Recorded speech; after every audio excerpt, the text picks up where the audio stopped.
Aujourd'hui, si je me tais, c'est qu'il y aura d'autres personnes qui vont subir la même chose. Aujourd'hui, si je me tais, il y aura d'autres femmes qui vont subir la même chose. Vous voyez, je me suis déjà tue une fois. Je refuse de me taire encore une deuxième fois. Au début, tu te dis, tu es jeune, tu as peur de ce que tes parents vont dire, tu as peur de ce que les gens vont dire, donc tu ne dis rien. J'ai déjà subi une agression par une personne de mon quartier. Je n'ai jamais osé dire jusqu'aujourd'hui. Je n'ai jamais osé parler jusqu'aujourd'hui. Et pourtant, j'étais jeune. Quand j'ai atteint une âge de parler, j'ai jamais osé dire la vérité. Mais je suis me relevée avec la tête haute. Et en plus, le regarder comme ça, comme si de rien n'était dehors. Aujourd'hui, par abus de pouvoir, aujourd'hui, parce que quelqu'un a un gros pouvoir sur l'autre, il peut mener une enquête comme il veut, il peut imposer ses règles et il peut faire des choses pour ne pas que jamais ça se sache. Aujourd'hui, Wallah Landim, je suis sûre que si je suis vivante, c'est parce que une femme enceinte qui serait morte dans les mains dans les mains d'une arrestation ou de quoi que ce soit, ça serait vraiment palpable aux yeux à la vue nationale. Mais je pense que c'est la seule chose qui m'a sauvée indirectement. Mais peut-être que ça serait peut-être arrivé, ou peut-être que ça va arriver. Jusqu'aujourd'hui, je ne suis pas sûre que ça ne va pas arriver. De toute façon, parmi les intimidations qu'il y a eu toujours, c'est que si je fais pas ceci, ils vont empoisonner ma mère. Si je fais pas cela, si ma sœur revient au pays, elle va être arrêtée. D'ailleurs, ma sœur. Alaykoum salam.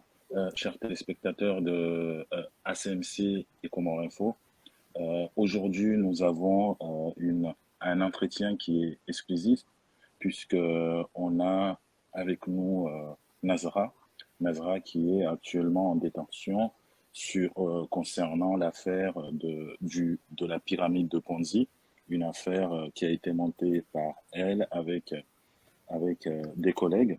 Donc, je voulais savoir, Madame Nazra, est-ce que vous avez peur de faire cette interview? Oui, salam alaikum. Déjà, je m'excuse pour l'obscurité parce que, et si Vous jamais êtes je en parle très détention, bas, oui. parce que je suis encore en détention et que j'ai pas le droit d'avoir un téléphone, et j'ai pas non plus le droit de faire un interview.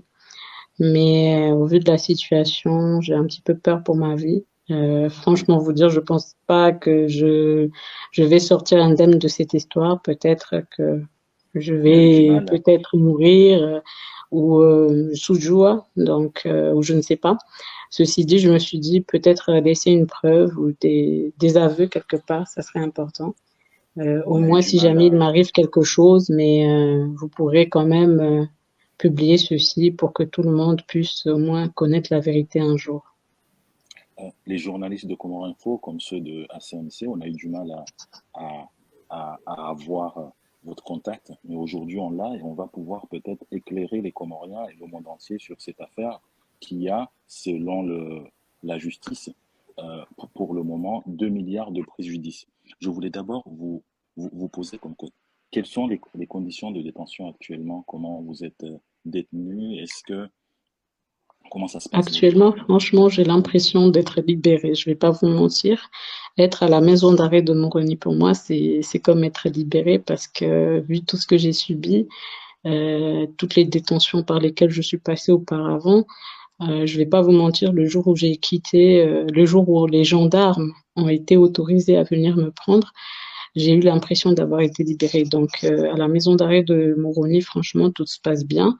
Bon, c'est vrai que les conditions n'y sont pas pour une femme enceinte parce que déjà, il y a pas de cellule pour femmes dans la mesure où il y a plusieurs détenus. Il y a pratiquement 300 personnes détenues dans une maison d'arrêt qui peut accueillir normalement que 180 personnes. Il n'y a pas de femmes. Je suis la seule femme sur 300 et quelques détenus. Donc, je suis obligée de rester dans la clinique ou parfois, ça va dépendre s'il y a beaucoup de malades. Je peux pas rester seule à la clinique, donc le lieutenant peut m'emprunter son office comme étant une cellule parce qu'il n'a pas le choix. Je suis obligée de rester dans un milieu pour ne pas, vous savez, j'ai des nausées, j'ai plein d'autres problèmes et puis les infections et tout ça. Donc, comme il n'y a pas de cellule pour femmes, vu le manque d'espace, bah, j'ai commencé d'abord par être par le bureau du lieutenant Daniel, pour après partir dans le bureau du garde en chef. Et après, quand il y a eu moins de malades, bah, je suis partie à la clinique. Là, actuellement, je suis dans la salle des médicaments, ce qui n'est pas bon pour moi dans le sens où je suis malade, donc je reste dans un milieu où il y a plein là où il y a la pharmacie, donc ça peut aussi affecter quelque part, mais il n'y a pas d'autre choix. C'est la seule salle où je peux être affectée vu les toilettes et tout ça. Donc, mais au vu de ce que j'ai vécu avant d'arriver ici, franchement, j'ai l'impression d'être libérée et d'être plus en sécurité là où je suis. En tout cas, ceux qui sont là, malgré les conditions et les moyens qui sont très minimes, ils font le nécessaire pour essayer de m'accompagner dans cette dure épreuve qui est la grossesse. Voilà. Oui, on rappelle qu'actuellement vous êtes enceinte et que vous êtes en détention à la prison de Moroni. C'est que les auditeurs de Comores Info et de SMC aimeraient savoir aussi, c'est comment avez-vous eu l'idée de monter cette affaire que vous appelez un business d'investissement? Comment avez-vous eu et comment avez-vous fait? Est-ce que vous étiez seul? L'affaire, c'est vraiment Ok. ça, les questions se posent là. Comment avez-vous fait et, et est-ce que vous êtes vraiment seul à avoir monté ce business ou vous étiez seul à monter ce business? Excuse-moi, parce qu'en fait, moi, je veux savoir exactement d'où vient l'idée, en fait. C'est une idée Voilà, qui c'est devient ça. de vous-même ou c'est des entourages, en fait. Oui, Écoutez, il faut pas prendre ce qui a été médiatisé. Je ne dis pas que les médias mentent, mais les médias prennent ce qu'on leur serve sur la table. Donc, l'affaire a été médiatisée de manière à ramener une ampleur, une terreur, je dirais, au niveau national et une crainte pour toute personne qui solliciterait à comprendre cette affaire. D'accord? Je ne dirais pas qu'il y avait une affaire de Ponzi comme ils l'appellent, hein. J'avais un business de sous-traitance avec une société étrangère. Toutes les faits sont là, toutes les justificatifs sont là. Dommage que dans ce pays, on n'a pas un journalisme d'investigation qui aurait été agréé. Sinon, s'ils avaient été un petit peu en profondeur sur l'affaire, ils comprendraient. J'étais en c'est sous-traitance avec une société étrangère sur lesquelles je pouvais gérer des activités purement commerciales, que ce oh, soit douanière, que ce soit pour achat, que ce soit plusieurs, il y avait plusieurs catégories, mais qui nécessitaient de gros investissements, de gros montants que je n'avais pas, que je ne détenais pas. Cependant, j'avais des partenaires qui majoritairement venaient à moi, pour lesquels je prenais un montant X et que je faisais l'activité et remboursais avec des commissions. Je dirais parce que certaines qualifient ça d'intérêts, ce ne sont pas des intérêts, ce sont des commissions. Donc, si, comme je disais, on avait un journalisme d'investigation, le pays, c'est un petit pays, il aurait suffi même tout simplement aller, que serait-ce au service des impôts, ou même à la douane, vérifier mes donc, importations douanières. Donc, donc ça c'était aurait avec justifié cela. Ou c'était sinon, quelle société étrangère? Parce que les Comoriens ont besoin de savoir. Est-ce que c'était pour, est-ce que moi je je, peux je, citer une pré- société? Moi je peux citer je une société, préfère vous ne dites oui ou non. pas, je préfère ne pas rentrer dans cet anglais-là. Ok, Je d'accord. préfère ne pas rentrer dans cet onglet-là. Je pense que les Comoriens ne sont pas cons. Tout le monde sait, tout le monde comprend ce pays, tout le monde connaît la vérité, mais chacun préfère se taire. Donc, je laisse tout le monde deviner. Euh, Actuellement, vous êtes en détention. Comment avez-vous eu l'idée de monter cette affaire? Est-ce que vous étiez seul dans cette affaire? ok. D'abord, je voudrais vous dire de ne pas vous fier par ce qui a été médiatisé. Je ne dis pas que les médias, ils diffusent tout et n'importe quoi, mais ils ne diffusent que ce qu'on leur sert sur la table. Donc, tout a été une série de manipulations. Ça a été médiatisé de manière à mener une terreur au niveau national, d'amplifier le problème, d'amener une ampleur qui allait mettre une terreur au sein de la société nationale de manière à ce que le public soi-même n'ose, ne serait-ce poser une question ou parler ou oser dire quoi que ce soit, ou même essayer de prendre de mes nouvelles ou d'essayer de comprendre quoi que ce soit ou d'essayer de croire en quoi que ce soit. Euh, il y avait derrière l'idée de médiatiser cette affaire, de donner une terreur au niveau national. Donc, pour revenir à votre question, il ne s'agit pas d'une Ponzi comme ça a été dit. je détenais un business de sous-traitance avec une société étrangère avec laquelle il nécessitait des gros fonds que je n'avais pas pour certaines activités telles que le dédouanement, telles que des paiements par-ci, par-là. Et donc, comme je n'avais pas l'argent, je sollicitais, ou certains parmi mes partenaires, qui étaient très très nombreux, venaient à moi pour s'affilier ou disons travailler avec moi en contrepartie de commissions, chose qui a été très bien respectée depuis le jour du début de cette affaire jusqu'à mon arrestation, jusqu'en disons en janvier, à quelques jours, à quelques mois de mon arrestation. Donc, je dirais que ceci dit, cela vient de moi, l'idée vient de moi, qu'il y ait eu un appel d'offres et que j'ai sauté sur l'occasion pour me l'octroyer. Mais j'avais d'autres partenaires qui peut-être me facilitaient par-ci, par-là, etc. Euh, du Donc, coup, voilà. on a pu constater que vous aviez quand même une carte blanche dans l'administration comorienne, que ce soit à Comore Télécom. Donc, j'aimerais savoir comment vous avez fait pour avoir une carte blanche, euh, pour pouvoir accéder un peu partout. Une facilité. Est-ce que vous aviez quelqu'un qui vous donnait cette facilité? Écoutez, dommage qu'il n'y ait pas un journalisme d'investigation dans le pays, mais s'il y avait ça, je pense que je n'aurais pas eu besoin de faire cette vidéo aujourd'hui. Il aurait suffi de fouiller un peu plus loin pour voir que tous les faits étaient là, que ce soit au niveau de la douane, que ce soit au niveau de la NPI, que ce soit au niveau des impôts. Euh, et même à commenter, comme dont vous avez cité, ça aurait été plus simple de voir si il y avait une enquête purement légale et approfondie dans ce sens, pour prouver que l'activité en soi, il était réelle. Donc, pour ce qui était de ma facilité dans certaines administrations, il faut savoir qu'aux Comores, la confiance, le climat de confiance et la personnalité aussi prime. J'avais quand même gagné un certain climat de confiance qui faisait que tout- toute personne croyait en moi ou me faisait confiance par le fait que peu importe l'engagement dans lequel je me mettais, je le respectais au millimètre près. Donc, c'est ce qui a facilité quelque part mes activités ou mes actions dans plusieurs administrations. Donc, j'ai Est-ce que jamais, vous quelque aviez, part, je n'ai, voilà. est-ce que vous aviez un associé dans ce business? Et quel était son rôle? En vrai, c'est moi qui ai obtenu le business. Mais parmi mes partenaires, il y avait un associé qui était très, très, très influent, qui m'aidait quelque part dans tout ce qui avait blocage, à savoir le capitaine Solar. Je vais prendre quelques exemples. Donc, Si si par exemple quelque chose bloqué, un paiement par-ci, un paiement par-là, ou quelqu'un, parce que dans cette affaire, il faut beaucoup de patience et surtout ne pas essayer de briser genre la règle en imposant des pourcentages comme certains partenaires le faisaient. Tu sais, il y a des partenaires qui gagnaient des commissions de 10%, qui venaient t'imposer 20-30% comme ça. Donc il faisait, disons, pour moi, le capitaine Solar était le partenaire parfait parce que il était un petit peu le contrepoids face à toutes ces personnes qui voulaient faire imposer leurs propres règles. Donc, il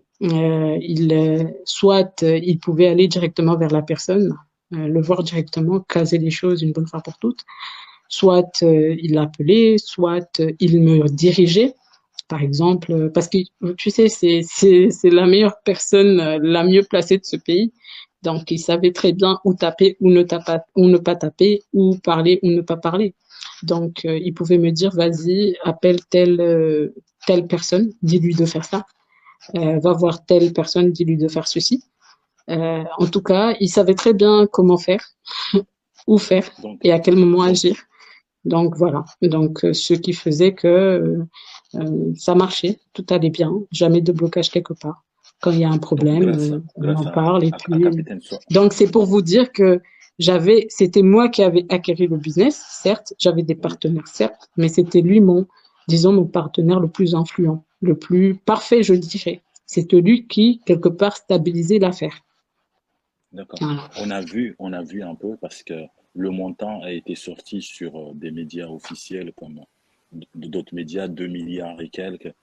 Moi, ce que j'aimerais, ou bien ce que les téléspectateurs aimeraient savoir, c'est est-ce que tous ceux qui ont investi ont gagné leur argent? Par exemple, vous avez dit que votre associé, c'est le capitaine Sola. Est-ce que lui, Mm. on a lu qu'il avait investi 140 millions? Donc, c'est écrit un peu partout. Est-ce que parmi ceux qui ont investi, lui aussi, il a gagné ses intérêts? Comment ça se passait? Est-ce que tu peux vraiment nous expliquer ceux qui ont investi, qui ont gagné? Est-ce que tout le monde a perdu? Parce qu'on a l'impression que, que tout le monde a perdu ou... Excusez-moi, Alors, excusez-moi, Misbah, excusez-moi, mm, Madame Nazra, une question avant qu'on réponde à la question de Misbah. Moi, je veux mhm. savoir, comme vous avez déjà assisté le nom de capitaine Sola, est-ce qu'il n'y avait pas des autres noms? Parce qu'on attendait beaucoup de noms qui circulent dans les plateformes numériques, comme des hauts gradés de l'État. Est-ce que c'est juste capitaine Sola ou il y en a d'autres? Soit capitaine Sola qui a ramené la liste vers toi, ou c'est juste capitaine Sola qui est le cerveau de cette affaire? Vous ne pouvez pas citer d'autres Écoutez, noms? non, je ne vais pas venir citer des noms ici parce que j'estime que jusqu'à preuve du contraire, je ne voulais pas que tout ceci voit le jour un jour, vous voyez, parce que je faisais mes affaires comme ça, tranquillement, sans problème. J'avais mes activités. Je pense que jusqu'à ce que soit là nous expose au niveau médiatique, rien de tout ceci ne se serait connu parce que vous avez eu vous-même votre opinion. C'est une activité qui a duré plus d'1 an et demi. Donc, je pense pas qu'on a voulu venir s'exposer au grand jour, mais je ne sais pas si c'est par impulsion, si c'est par colère ou si c'est par, disons, perte de passe. Je sais pas, je ne peux même pas qualifier. Je pense que lui-même ne s'attendait pas à l'ampleur qu'a pris les choses. Je pense qu'il Donc c'est pensait qu'il allait lui-même gérer qui a cette balancé affaire. le... Est-ce que Voilà, la j'allais chose... venir à là. Écoutez, Oui, il oui, faut que vas-y. il faut que vous soyez intelligent. Il faut que vous soyez observateur. Regardez par vous-même. Jusqu'à ce que je sois partie le 2, précisément. Le 3 avril a été sorti un truc, genre une publication qui a déclaré, je ne sais plus, 6 milliards ou 4 milliards par un média qui n'avait pas plus d'informations que d'autres, vous voyez. Et comme par hasard, le lendemain de notre arrestation, donc je pense que c'était le 4, je sais vraiment plus les dates, le lendemain, qui a recorrigé l'information? C'est CMM. CMM, c'est le média géré par Solar. Donc CMM a corrigé l'information en mentionnant un montant de 2 milliards sous prétexte d'investigation. Si je vais vous donner une chose, parmi tous les partenaires qui ont interagi dans cette affaire, aucune personne ne connaissait l'identité de l'autre, aucune personne ne connaissait les montants réels investis, aucune personne ne connaissait l'activité en soi. Posez-vous la question, comment se fait-il qu'une telle affaire ait fuité? Si ce n'est pas moi qui étais en cavale, parce que moi j'étais en cavale, donc je ne pouvais pas balancer ça dans les médias, chose qui m'aurait coûté cher, n'est-ce pas? Donc, ça serait que soit là, la seule et unique personne qui connaissait la vraie version de l'histoire. On était deux à connaître. Aucune autre personne,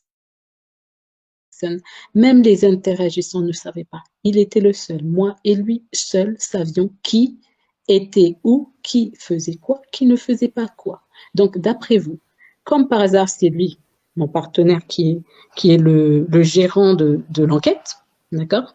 Comme par hasard, c'est lui qui vient m'arrêter à l'étranger. Comme par hasard, une fuite sort dans les médias. Et comme par hasard, c'est lui, soi-disant, qui corrige la fuite dans son propre média. D'après vous, qui a donné la fuite? Un agent des renseignements qui maîtrise comment gérer l'opinion publique, comment gérer toutes les administrations publiques et privées d'ailleurs, et comment maîtriser surtout la justice.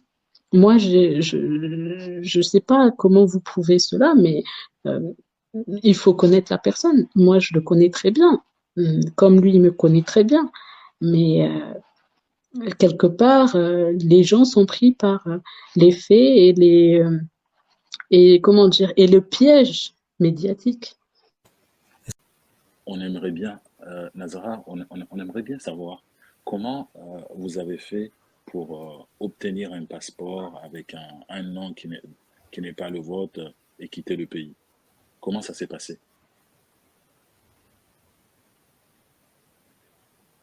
Non, attends, la question ne devrait pas être comme ça. D'accord. La question doit être Madame tout ça, quand ami de Vumbu au Kader, Ok, ok. j'ai envie de plaider pour Oui, lui. oui.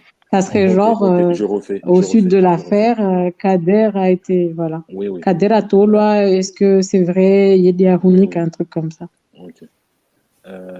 Madame Nazara, on a vu que le commissaire Kader a été démis de ses fonctions dans cette affaire-là. Est-ce que lui, il avait un rôle particulier dans l'affaire? Est-ce que c'est lui qui t'a donné le passeport? Comment ça s'est passé? Est-ce que tu peux nous donner un peu plus d'informations?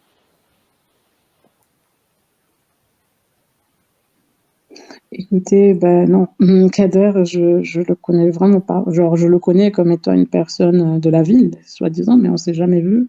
Je suis jamais allée dans son bureau. Il me connaît pas. Il ne connaît pas mes activités. Peut-être il connaîtrait ma mère, mais purement pour comme étant des résidents de Moroni. Mais il n'a rien à voir dans ça. Maintenant, je ne sais pas si c'est pour cette raison-là qu'il a été démuni ou pas. Mais non, mais j'ai souligné ici que euh, mon voyage a été déjà programmé avec Choala. Je devais partir en Tanzanie. Juste dérouté, j'ai juste dérouté la trajectoire, étant donné qu'il m'avait proposé Tanzanie. En fait, il me l'avait proposé, j'ai compris avec le temps que c'était vrai. En fait, j'ai compris avec le temps qu'il fallait que j'aille en Tanzanie, genre à Dar es Salaam, parce que c'est là-bas où il ne pouvait pas agir ni tout ça. Mais j'avais un manque de confiance. Donc, c'est ce manque de confiance qui m'a fait partir à Madagascar. Vous comprenez? Donc, non, il n'avait rien à voir dans cette affaire Kader. Solar savait très bien ce qu'il faisait. C'était le seul moyen de se protéger pour ne pas que son supérieur, donc le ministre, ne sache que il a joué un rôle sur mon départ. D'ailleurs, il m'a dit, parce que je lui ai dit, je ne comprends pas pourquoi tu es revenu m'arrêter, or que tu savais très bien que je devais repartir. Tu m'avais très bien proposé. Il m'a dit clairement que quand il a découvert que je suis partie, parce que j'étais censée partir la signature. Est-ce que tu comprends? Sauf que moi, comme je ne voulais pas finaliser les signatures, donc je l'ai devancé, je suis partie avant. Donc, ça veut dire que ce voyage était très bien planifié. Mais j'ai juste pris de l'avance pour lui échapper et ne pas finaliser les signatures. Est-ce que tu me suis? Maintenant, il m'a dit que l'une des raisons qui a fait qu'il est venu m'arrêter, c'est que quand il a su que j'étais partie, bon, d'ailleurs, c'est pas lui, je pensais à un agent à lui qui m'a dit, quand il a su que j'étais partie, bah, il a appelé ma mère. Et ma mère lui a dit, ah non, bah nous, ah non, soit là, l'a arrêté, soit là, l'a arrêté, moi, je sais pas où il est, parce que le problème, c'est que ma mère était déboussolée, elle ne comprenait rien du tout, elle ne comprenait même pas pourquoi je voulais partir, mais il y a une chose qu'elle savait, elle savait que tout le temps, on se voyait avec Sola et qu'on se voyait à son bureau et qu'on était H24 avec lui, d'accord? Donc, pour elle, non, il n'y a pas midi à 14 heures. Quand je suis sortie la veille, je lui ai dit, ouais, je vais au bureau de Solar. Donc, le lendemain, même si j'ai dit je partais, elle ne comprenait pas, elle ne voulait pas, elle était hors, et pour elle, c'était hors de question. Elle disait, quoi qu'il se passe, reste ici, on va gérer le problème, mais parle-moi. Si tu ne me parles pas, je ne peux pas t'aider, dis-moi ce qui se passe. Et moi, je n'osais pas lui dire parce que j'avais peur que, comme on m'avait menacé, qu'elle soit empoisonnée. Donc, je ne disais rien. Mais dans sa tête, quoi qu'il se passe, c'est Solar qui m'a imposé de le faire. Donc, quand on l'a appelée pour lui demander, elle ne savait pas que c'était Solar qui était derrière la ligne. Elle a directement dit, ah non, c'est Solar qui est venu l'arrêter ici et jusqu'à maintenant, elle n'est pas venue. Tu comprends? Donc, Solar s'est dit, ouais, Nazra elle est partie, mais en plus de partir, elle a laissé sa mère dire, parler de moi. Et là, si ça arrive à mes supérieurs, c'est sûr, il sera chuté. Donc, ça sera très grave. Et la seule solution, c'était quoi? C'est qu'il s'acharne ce soir-là pour essayer de vite trouver une solution.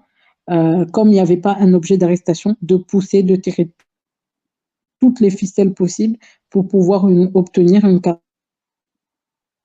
blanche et venir m'arrêter. Tu comprends? Donc, c'est ce qui s'est passé. Maintenant, je pense, si Kader a eu pour essayer d'esquiver la solution et de tout remettre sur une autre personne, ou de montrer peut-être que oui, il était dans ça juste pour enquêter. De toute façon, c'est une très belle excuse pour une personne des renseignements. Voilà. Combien de personnes ont placé de l'argent dans le montage financier?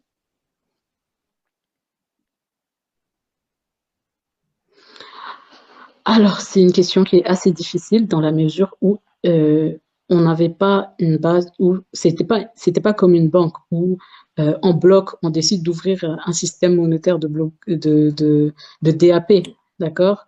Dépôt à terme, d'accord? Donc, c'était pas genre X nombre de personnes viennent déposer de l'argent, on fait une activité pendant X temps et chacun retire. Non, non, non. Chacun était libre. Tu pouvais venir aujourd'hui déposer un montant X et repartir après un mois. Vous voyez? Donc, définir le nombre exact des personnes qui ont interagi n'est pas, qui étaient dans le business en soi, ne serait pas une réponse concrète. Néanmoins, je peux vous dire que 56 personnes ont posé leur action dans l'activité.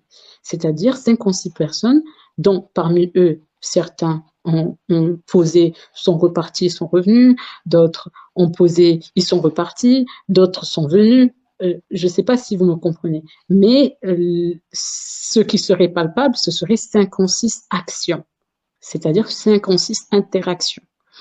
Il faut aussi savoir qu'après cette affaire, je ne savais pas, mais après cette affaire, quand il y a eu la vague médiatique, ben, j'ai compris, ou disons j'ai découvert, que par exemple, je pouvais traiter avec toi, sauf que toi, tu avais traité avec 3 ou 4 personnes derrière. Ça ne m'engageait pas, certes, parce que je ne le savais pas, mais en fait, je l'ai découvert. C'est ça qui a mené un petit peu l'ampleur de non-contrôle, l'ampleur de pression, de stress, parce que c'était quelqu'un peut-être qui cachait l'activité à ceux qui étaient derrière lui, pour venir mettre, gagner une commission, et puis prendre la commission et repartir, par exemple, et rendre l'argent à l'autre. Donc, c'était comme si plusieurs visages venaient à tomber par terre. Donc, peut-être c'est ce qui va faire un petit peu l'ampleur de plusieurs actions, plusieurs personnes qui ont été mêlées à l'affaire. Voilà. Si mon collègue Taj n'a pas de questions, donc je vais continuer. Euh, est-ce que on a lu un peu partout que certaines personnes te réclament 100 millions? Comment expliques-tu tout ça? Alors que, selon l'affaire, il y a des documents qui montrent qu'à peu près le montant maximum est de 39 millions. Comment tu expliques tout ça? Qui te réclament 100 millions. Ok. Est-ce que les gens qui ont posé leur argent ont pu retirer des bénéfices? Par exemple, tu nous as dit ton lieutenant Solar. Est-ce que lui, il a déjà rentabilisé, par exemple, ses 140 millions? Alors non, lui non, parce que tu sais, quand tu as une affaire, disons, on va prendre l'exemple de médias, si tu t'associes avec une personne pour avoir une affaire et que tu sens que l'affaire est plus rentable, tu vas favoriser les actionnaires. On est bien d'accord. Tu vas Oui. privilégier ceux qui sont là pour un temps X, juste pour maintenir le business debout. Donc, on va dire que moi, comme cela, on allait être les derniers à toucher quoi que ce soit. Donc, lui, non. Il n'a pas touché. D'ailleurs, c'était un partenaire qui, si on avait un problème ou quelqu'un nous cassait un petit peu la tête, on préférait essayer de collecter un peu nos fonds personnels de gauche à droite pour les remettre à la personne. D'accord? Donc, non, pratiquement non. Il aura peut-être touché sur son argent 3 ou 4 fois de commission, compris entre 5 et 15 millions. Dont d'ailleurs, il y a l'épreuve. Il y a l'épreuve. Je ne lui donnais pas du cash d'ailleurs. C'était des virements bancaires. Donc, ça peut se justifier dans mes relevés bancaires. Toute personne verrait. Parce on avait il y avait une société par laquelle on transitait l'argent parce que c'était pas facile de déplacer 10-15 millions facilement comme ça cash. Donc il fallait parfois qu'on effectue des virements, des chèques, etc. Donc ça peut Et se ceux qui te justifier, réclament mais 100 non. millions? Ok, pour ceux qui me réclament 100 millions, donc non. Je vais vous expliquer c'est quoi le contexte. On va prendre le cas d'une seule personne qui pourra s'identifier d'ailleurs si je donne l'exemple. Une personne me remet 15 millions, disons, en date de janvier 2022, d'accord? Ces 15 millions lui apportent pratiquement 10%, soit 1,5 million chaque mois, chaque 28e jour, d'accord? Cette personne aura touché ses commissions depuis janvier jusqu'au mois de novembre. Au mois de novembre, j'ai commencé à présenter des problèmes. Mes problèmes étaient liés réellement à un déficit interne, mais aussi des retards de paiement, des retards de régularisation. Donc, dès que les retards ont commencé à accumuler, tout le monde voulait quelque part retirer son argent. Si dans une banque, tout le monde qui dépose son argent veut retirer son argent, la banque, elle ferme quelque part. Donc, c'est ce qui se passait indirectement. Il fallait que certaines personnes n'attendaient pas le paiement, mais je faisais quand même face. J'expliquais aux gens qu'écoutez, c'est pas toujours rose. On a toujours eu une belle vie, ça fait 1 an et demi. Maintenant, il faut patienter. Donc, cette personne-là qui avait les 15 millions, vous comprenez, qui gagnait des commissions mensuelles peut-être de 10% à chaque 28e jour, vient expliquer qu'écoute, comme maintenant je ne gagne pas mon argent, donc je cumule. Vous comprenez? Donc, imagine si tu cumules un montant, un capital, plus une commission qui n'est pas encore reçue, mais par exemple, je suis censée recevoir 15 millions plus 1,5 million de commission, par exemple, au mois de novembre, d'accord? Je ne l'ai pas reçu ni en novembre, ni en décembre, ni en janvier. Mais toi, tu me calcules que en décembre, en novembre, tu as 15 millions plus ta commission, plus l'intérêt de retard, plus ce que tu dois gagner en décembre, plus ce que tu dois gagner. Jusqu'aujourd'hui, cette personne-là calcule un montant, plus des commissions qu'il est censé gagner, sans compter ce qu'il a déjà pris au préalable, et me réclame 100 millions. Voilà ce qui se passe exactement, tout simplement.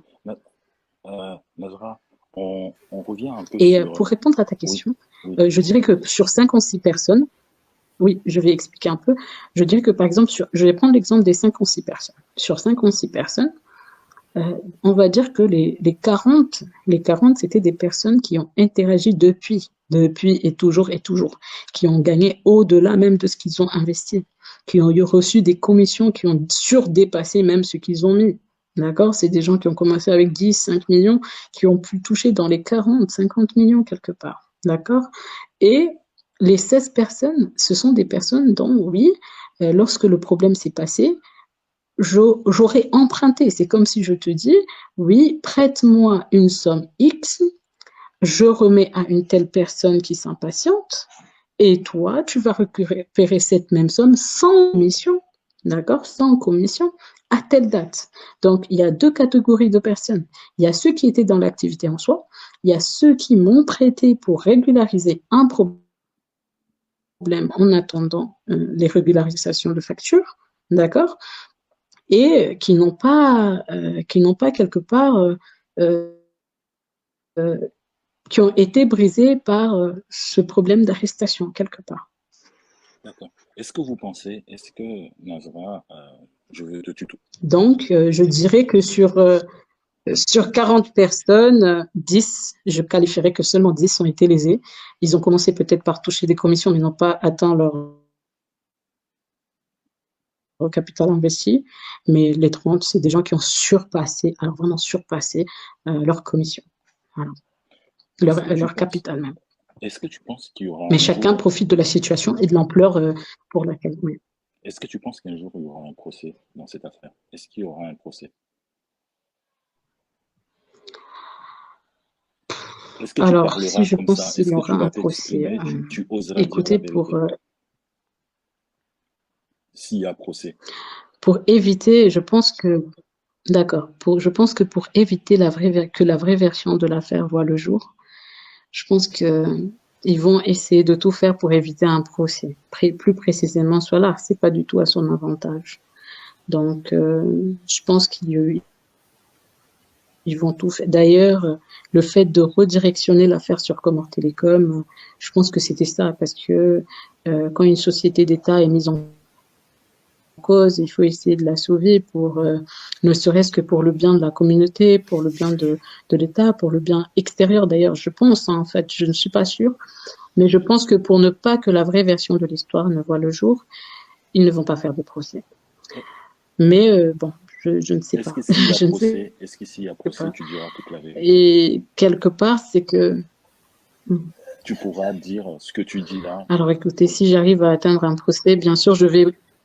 oui, si j'arrive à obtenir un procès un jour, réellement, j'espère que ça sera ouvert au public. Je l'espère très fort que ça sera très, très grand ouvert au public Nous pour que tout le espérons que monde ce puisse procès entendre. pourra être Et diffusé oui, dans les médias. même si ça va me coûter d'être séparée de mon fils,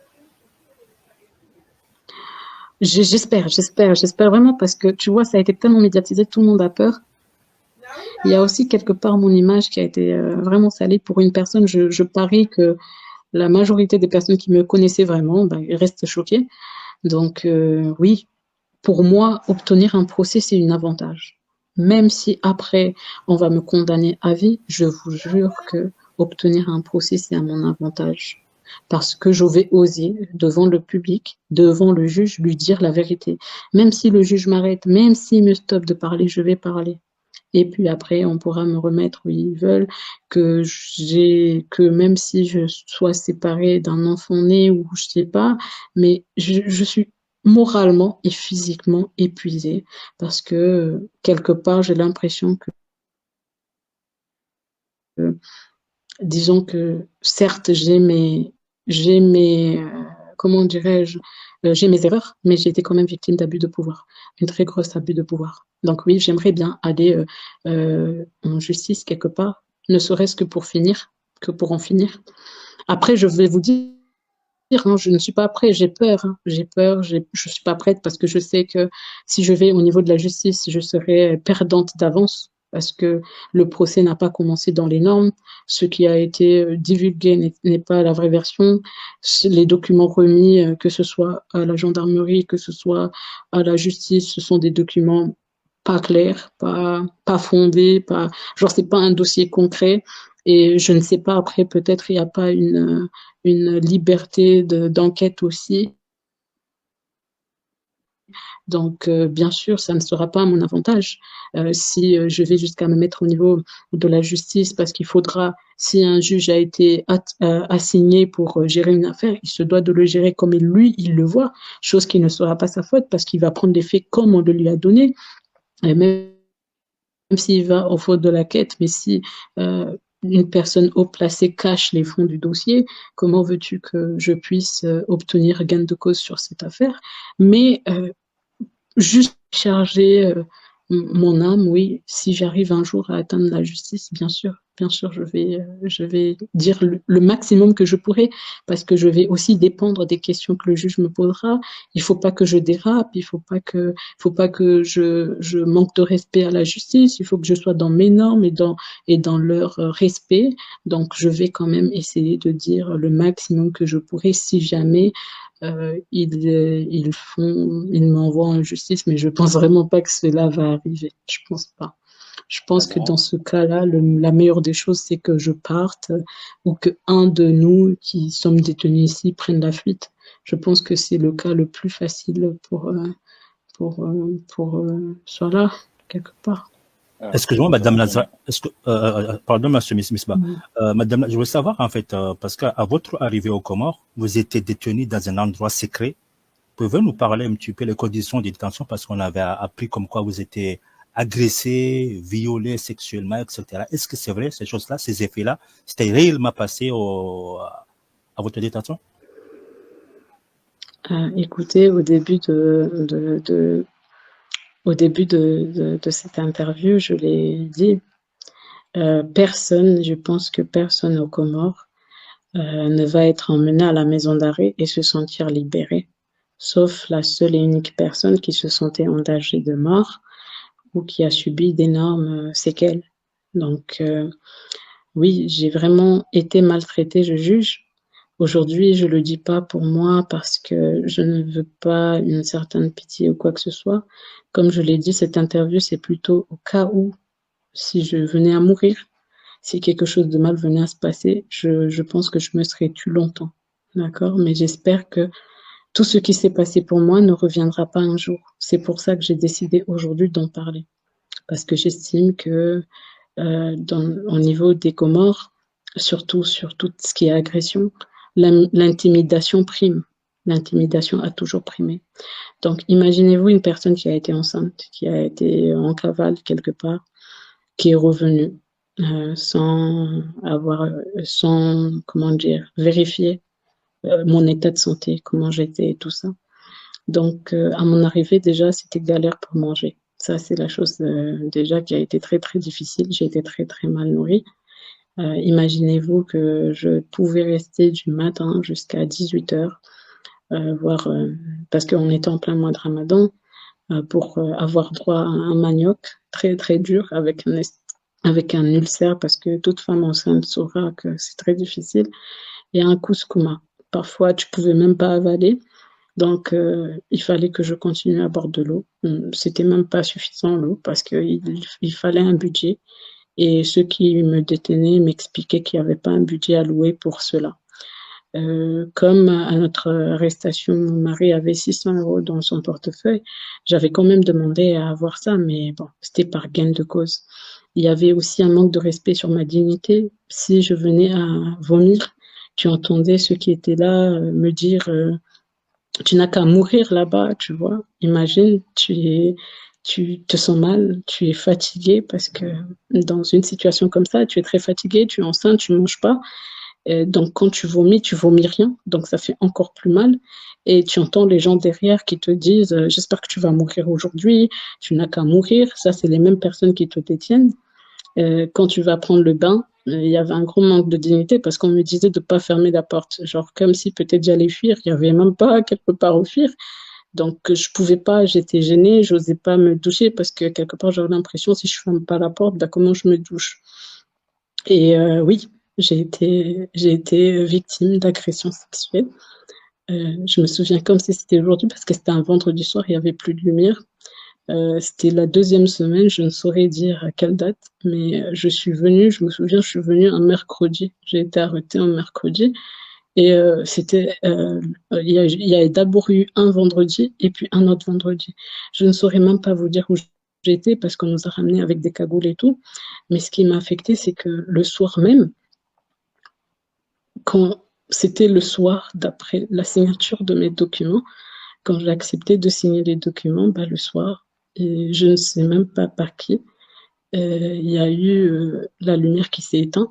Et c'était tard, ça devait être très très tard. Et la personne est rentrée et a commencé à me crier dessus. Vas-y, debout. Elle m'a mis de l'eau. Et après, il a commencé à se mettre sur moi. J'étais tellement impuissante et faible que, excusez-moi, fatiguée. Et j'ose espérer que si je criais, il y aurait quelqu'un qui m'entendrait, mais il n'y avait personne parce que mon mari, en fait, dans cette maison, il y avait été détenu mon mari, il y avait Norena, il y avait Cheikh aussi, un cousin à moi. Donc, ils ont tous été libérés. Je crois que c'était la veille ou à 2 jours avant. Et après, voilà, il a fait ce qu'il voulait faire et il est reparti. J'avais très mal, j'avais très très mal. Normalement, les gens qui nous gardaient, ils changeaient chaque jour. C'était pas les mêmes personnes tous les jours. Le lendemain, il y a quelqu'un qui est venu. Il m'a trouvé dans l'état où j'étais. Et j'avais très mal au ventre, je saignais. Et il a dit non, non, non, non, je reste pas. Tard dans la nuit, il a appelé, je crois, son chef qui était le subordonné de Solar, qui a dit non, je vais pas rester ici, je veux pas rester avec une personne qui est susceptible de mourir et qu'après ça retombe sur moi. Je connais pas son nom, mais c'est l'une des personnes qui a eu tellement pitié de moi. Pour vous dire, j'ai tellement saigné le soir-là, j'ai tellement eu mal. Il est venu, il s'est assis, il a ouvert la porte. Il n'avait pas le droit d'ouvrir la porte parce que si on le retrouvait dans cette situation, il serait éradié de son poste. Et il s'est assis parce que je dormais pas de douleur. Il s'est assis par terre. Il me regardait comme ça, en train de souffrir. Il savait pas quoi faire. Il stressait toute sa vie parce qu'il se disait, il se sentait genre victime. Il avait l'impression qu'on allait lui remettre ce qui s'est passé sur moi, sur sa tête. Donc après, il a commencé à lire le Coran. et à me dire de patienter et à me dire que il voudrait m'aider, mais il sait que je sais très bien que ses boss pourraient le tuer pour ça. Donc, il a essayé de mettre un peu de pression en expliquant que je n'allais pas bien. Il a même menti. Il a dit que j'avais essayé de me suicider juste pour avoir ne serait-ce la pitié qu'on puisse me ramener à l'hôpital. Malheureusement, personne n'a réagi. Et comme il avait peur, bah, il est venu, il est resté assis à me regarder et à prier. Et puis, il me disait de dire le Coran et tout ça. Il a fait de l'eau chaude, il m'a donné. Il a essayé de me ramener aux toilettes. Alors, imaginez-vous que j'étais obligée de rentrer aux toilettes avec un homme qui ne m'avait pas vu juste parce que j'étais dans un sale état. Et il a dit, il peut pas. Il a expliqué à ses boss, je peux pas rester. Il a commencé à crier au téléphone. C'était vers minuit, 1h du matin. Et je te jure que le gars-là, il a prié toute sa vie pour pas que je meure ce jour-là. Parce qu'il se disait que si je mourais, ça serait sur lui que ça allait retomber. Et il a plus accepté de revenir. Il a plus accepté, je connaissais pas du tout son nom, mais alhamdoulilah, je sais que s'il voit ça, il va se reconnaître. Je le remercie quelque part. Tellement je galérais de faim le 3e jour après mon arrivée parce que j'avais pas le droit d'aller à l'hôpital. J'ai dû mentir. J'ai dû dire que je sentais pas le bébé bouger ou un truc comme ça, sachant qu'à 3 mois, tu sens pas un bébé, mais j'avais tellement mal, j'avais tellement faim. Je voulais juste aller à l'hôpital pour, c'était même pas pour être auscultée, hein. C'était juste pour que le docteur leur dise qu'il faut la donner à manger. Donc, une fois arrivé à l'hôpital, ben, ils étaient là, ils sortaient pas, donc j'ai vu la gynéco. J'ai essayé de lui dire indirectement, s'il te plaît, dis-leur de me donner juste à manger. Parce que j'avais très faim et ça me faisait mal parce que normalement j'ai un ulcère. Donc, si je mange pas même quelque chose après 2 heures, déjà de normal quand je suis pas enceinte, je vomis, je galère beaucoup, j'ai des douleurs atroces au niveau de la poitrine de derrière. Alors, imaginez encore quand tu manges pas encore, quand tu es enceinte. Donc, une fois devant la gynéco, elle a voulu m'enlever les habits pour m'ausculter, mais les autres n'ont pas voulu sortir de la salle. Donc, elle était très gênée aussi comme moi, mais elle n'avait pas le choix. Donc, elle a soulevé. Je cherchais un moyen pour la dire, s'il te plaît, je m'en fous des médicaments, dis-leur juste de me donner à manger.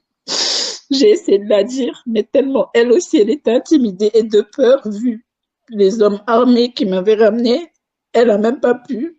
Mais j'ai essayé de lui dire. Après, elle a juste dit, écoutez, il faut qu'elle mange et qu'elle prenne les médicaments parce que j'ai compris qu'elle aussi, elle a pris peur. Elle voulait pas montrer comme si je lui ai dit qu'il me donnait pas à manger. Donc, sur la route, j'ai crié, j'ai dit non, je pars pas. Si vous me payez pas à manger, je pars pas. Finalement, ils ont cédé, ils m'ont pris à manger dehors. Ça leur a coûté cher d'ailleurs parce que quand ils m'ont dit on leur a pas donné d'argent, ben j'ai dit écoutez, prenez dans l'argent que vous avez trouvé dans le portefeuille de mon mari, mais s'il vous plaît, donnez-moi à manger. Ça fait 3 jours que j'ai pas mangé. Donc après, ils m'ont dit ok, mais il faut pas que les boss ils savent. Donc ils parlaient bien de soi là. Sinon, ça va nous coûter cher. Donc j'ai dit ok, d'accord. Et donc, j'ai caché ça. J'ai pas dit, mais ils m'ont payé à manger. Et après, ils ont caché ça pour me donner le soir. Donc, mais après, finalement, ils ont su. Et quand ils ont su, ils ont été obligés de repayer les 50 € qu'ils ont piochés. C'était 100 €, je crois. 100 € parce qu'on a payé aussi les médicaments parce qu'ils ont dit, on n'a qu'à payer aussi les médicaments en route parce qu'après, si on part, ils pensent pas qu'ils auront l'autorisation de le faire. Donc après, ils ont payé les médicaments et ils m'ont payé à manger. Et après, je leur ai dit, vas-y, vous pouvez prendre dans l'argent qu'il y avait dans le portefeuille de mon mari. Donc, quand ils sont arrivés, les boss qui étaient là, ils ont dit non.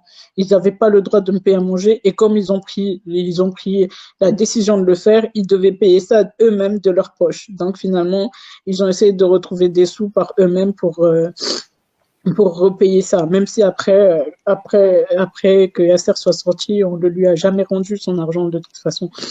Bref. Madame, Voilà, je pense que je suis passée partout. Et j'aimerais préciser, aujourd'hui, si j'accepte de parler de ça, il faut savoir que ça impacte ma relation.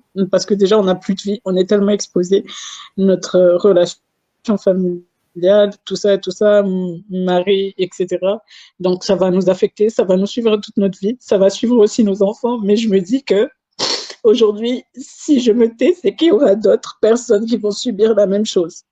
Aujourd'hui, si je me tais, il y aura d'autres femmes qui vont subir la même chose. Vous voyez, je me suis déjà tue une fois. Je refuse de me taire encore une deuxième fois. Au début, tu te dis, tu es jeune, tu as peur de ce que tes parents vont dire, tu as peur de ce que les gens vont dire, donc tu ne dis rien. J'ai déjà subi une agression par une personne de mon quartier. Je n'ai jamais osé dire jusqu'aujourd'hui. Je n'ai jamais osé parler jusqu'aujourd'hui. Et pourtant, j'étais jeune. Quand j'ai atteint un âge de parler, j'ai jamais osé dire la vérité. Mais je suis me relevée avec la tête haute. Et en plus, le regarder comme ça, comme si de rien n'était dehors. Aujourd'hui, par abus de pouvoir, aujourd'hui parce que quelqu'un a un gros pouvoir sur l'autre, il peut mener une enquête comme il veut, il peut imposer ses règles et il peut faire des choses pour ne pas que jamais ça se sache. Aujourd'hui, Wallah Landim, je suis sûre que si je suis vivante, c'est parce que une femme enceinte qui serait morte dans les mains dans les mains d'une arrestation ou de quoi que ce soit, ça serait vraiment palpable à la vue nationale. Mais je pense que c'est la seule chose qui m'a sauvée indirectement. Mais peut-être que ça serait peut-être arrivé, ou peut-être que ça va arriver. Jusqu'aujourd'hui, je ne suis pas sûre que ça ne va pas arriver. De toute façon, parmi les intimidations qu'il y a eu toujours, c'est que si je fais pas ceci, ils vont empoisonner ma mère. Si je fais pas cela, si ma sœur revient au pays, elle va être arrêtée. D'ailleurs, ma sœur, ma mère, elle a galéré pendant 6-7 ans pour essayer de l'enseigner dans un domaine qui est extrêmement difficile et cher, avec seulement sa couture. Elle a fini son master d'aéronautique depuis juin.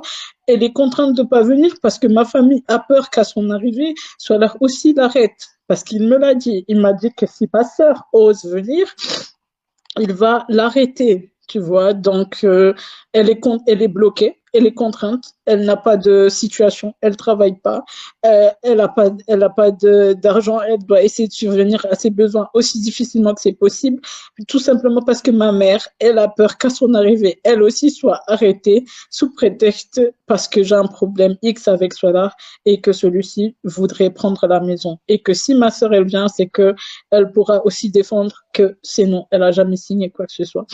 Donc, voilà. Madame Maintenant, Nazra, oui, vous m'aviez posé des questions, excusez-moi, désolée oui. si s'il y a eu beaucoup trop. C'est que tu essaies de passer au-dessus de certaines difficultés, mais après, tu trouves que tu sais même plus où t'en tenir, donc voilà. Excuse-moi, Madame Nazra, est-ce que tu as tout raconté, l'histoire d'agression sexuelle à votre avocat? Et quelle était sa réaction comme procédure judiciaire qu'elle a fait? C'était le cas ou pas? Écoutez, dès le début de cette histoire, j'ai eu un gros manque de confiance parce que Salah savait que mon avocat c'était Maître Idriss. Donc j'avais peur, je ne sais pas. Quelque part, je me disais qu'il le menaçait ou qu'il l'intimidait ou qu'il l'appelait ou qu'il ceci. À vrai dire, je me suis jamais confiée. Jusqu'à aujourd'hui, je ne me suis jamais confiée. Je n'ai jamais parlé avec Idriss. Je ne lui ai pas dit le fond de l'histoire. Même lui, j'ai peur parce que je ne sais pas s'il connaît la vraie version de l'histoire. De quel côté sera-t-il? À vrai dire, sur cette histoire, je me dis que même si un juge venait à savoir que j'étais victime d'abus de pouvoir, même si mon avocat venait à savoir, même si il venait à savoir que j'étais... en fait, ce qui se passe, c'est quoi? C'est que je suis arrêtée par l'homme le plus puissant de ce pays. Vous comprenez? Et je me dis que si un jour il venait à savoir que je parlais, bah, il allait encore me rendre, peut-être il va me tuer, peut-être il va me rendre la vie encore plus difficile. Je ne sais pas ce qu'il est capable de faire. Donc, je me suis toujours dit dans ma tête que si je parlais, si je me mettais à parler, je n'aurai jamais droit un jour à parler ou à être devant une justice ou à dire la vérité un jour, vous voyez. Donc, je me suis dit, je préfère me taire et voir comment va avancer les choses. Parce que si cela se met à savoir que je parle ne serait-ce d'une petite information, croyez-moi, il est capable, même dans cette prison, de me rendre la vie difficile. Déjà, il a dit ça à mon mari. Il a déjà dit ça à mon mari que je n'ai qu'à faire très attention à ce que je dis et à ce que je fais. Parce que je ne sais pas de quoi il est capable. Mais il lui suffit d'un coup d'appel et que même ma vie en prison sera la plus difficile possible. Soit là aussi a fait une vidéo de mon mari. Il a forcé mon mari à faire une vidéo qui lui a été imposée, je pense, avec un certain journaliste connu sur le nom de, je sais plus, je sais pas, de Alwaton, là, je sais plus comment il s'appelle. Il lui a, il lui a imposé de faire un interview, je pense, qui m'incriminait. Mon mari a fait ça juste parce qu'il espérait que celui-ci allait me rendre, disons, qu'il allait apaiser les choses, qu'il allait arrêter son acharnement sur moi ou ceci. Donc, il a accepté de faire la vidéo contre ne serait-ce que mon souffle. Je sais pas dire si c'est mon souffle ou contre ma vie quelque part, contre ma vie. Donc, il a pris un journaliste qui collabore beaucoup avec eux pour aller poser des questions qui seraient un petit peu comme tout à fait normales, qui allaient m'incriminer. Vous savez que si la population venait à voir des déclarations de mon mari sur moi, ben, tout le monde va y croire. Tout le monde va cesser d'avoir des doutes, tout le monde va y croire. Donc, voilà, il y a plusieurs choses qu'il a pour me faire du chantage. Donc, je me suis dit, et si je parle à mon avocat et que je lui dis la vérité, et que un jour, et que lui, peut-être, je ne sais pas, il décide de réagir, ou il décide de porter plainte, ou il décide de faire quelque chose, et qu'il venait à savoir, tant que je ne serai pas devant un juge, bah, automatiquement, je tombe. Je serai encore plus profond que là où je suis aujourd'hui. Et peut-être que les menaces qu'il m'a dit, parce qu'il m'a dit que c'est très simple, hein, c'est très simple de mettre un poison à une personne chez lui, d'accord? Donc peut-être qu'il va aller empoisonner ma mère, comme il l'a dit, ou peut-être qu'il va s'en prendre à ma petite sœur qui vient à peine, imaginez-vous, une jeune fille qui a à peine 27 ans, 26 ans, qui vient de finir cette étude, qui était enthousiasmée de rentrer au pays pour commencer à travailler ou aider un peu sa mère après tant de difficultés d'enseignement, qui se retrouve bloqué dans un pays qui n'est pas le sien, tout simplement par peur qu'on l'arrête dans son propre pays, tout simplement par peur qu'on lui gâche la vie dans son propre pays. Donc, quand je pense à tout ça, quand je pense à ma mère, quand je pense à ma famille, quand je pense à toutes les personnes sur lesquelles il a dit il est capable de faire, ils m'ont dit ils sont capables même de mettre le feu chez moi. Donc, est-ce que je me dis, si j'ai fait l'erreur de parler et que ça fuite avant même que je puisse en parler quelque part, bah dans ce cas-là, c'est mort pour moi. Il faut que je sois stratégique, il faut que je puisse me taire, que je joue le jeu, que je ne parle jamais, jusqu'à soit je puisse obtenir une liberté, soit je puisse obtenir comment dirais-je, une justice, soit je sais pas, et après peut-être en parler. Donc jusqu'à ce que je puisse obtenir une justice, genre ne serait-ce obtenir une négociation, je dirais, parce que c'est même pas une justice, si j'arrive à obtenir une négociation sur un terme d'accord, là, peut-être je peux dire la vérité à mon avocat et après commencer à parler avec lui ou être ouvert. Mais là, actuellement, j'ai peur. C'est des gens qui ont les mains très longs, très, très longs. Ils peuvent toucher partout.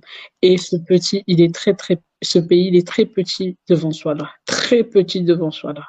Donc, voilà pourquoi je me suis pas confiée à lui pour le On moment. ne peut pas être, on ne peut pas être insensible à tout ce que vous avez subi en détention, que ce soit la privation de nourriture, que ce soit les agressions sexuelles d'une femme enceinte. Moi, j'avais préparé des questions, mais face à ça, je ne peux pas être... euh, euh, je perds même mes mots parce que la violence, elle est vraiment choquante.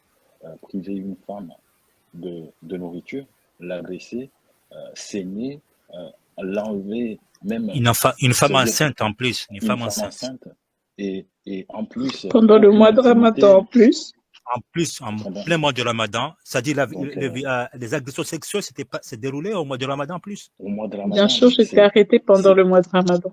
c'est Donc, toutes inaudible. les actions, C'est, les violences sexuelles, c'est au mois de Ramadan. Un pays Oui. musulman. quel que soit ce que vous Subhanallah. avez fait, quelle que soit la condamnation, quel que soit, mais il y a des actes qui sont pas compréhensibles par l'être humain parce que c'est vraiment une agression qui dépasse même l'entendement. On ne peut pas, dans un pays qui se dit musulman, avec des gens qui se disent musulmans, qui agressent une femme qui est enceinte. Une femme, je suis, euh, je suis complètement chamboulé parce que je ne m'attendais pas à de telles révélations. Moi, je m'attendais à mais privé de nourriture, tu ne pouvais même pas aller aux toilettes. Je ne sais pas si les Comoriens vont mesurer ce témoignage. Est-ce que des associations peut-être pourraient, peut-être, Réagir, oui, intervenir, oui, oui, oui, aider, parce que accompagner moralement, physiquement, et pour réparer, exactement, essayer parce de que réparer. oui, oui, parce que ça dépasse tout ce qu'on a pu entendre. Même moi, je préfère même avoir une balle dans la tête que toutes ces agressions-là, parce Effectivement. que ça dépasse tout. C'est agresser à la fois la femme, l'enfant, Une détruire famille, une détruire famille. une famille Non, entière. mais c'est quelque chose en fait qui nous dépasse. Peu Moi, importe les accusations, peu importe la business qui peu est accusée, mais ça peu mérite pas importe, tout mais ce que tu as vécu oui, en oui, oui, celui. oui. Là, c'est l'humain qui parle. C'est à la fois nous en tant que journalistes, mais en tant que père, en tant que mari, en tant que frère d'une sœur, euh, enfant d'une mère. Donc tout ça vient en même temps et du coup, on se sent un peu, je sais pas, mais moi je perds les mots face à cette violence-là et je ne crois pas du tout à ce qu'il y aura une justice. Je tiens vraiment à te le dire. La justice qui peut venir, c'est cette divine.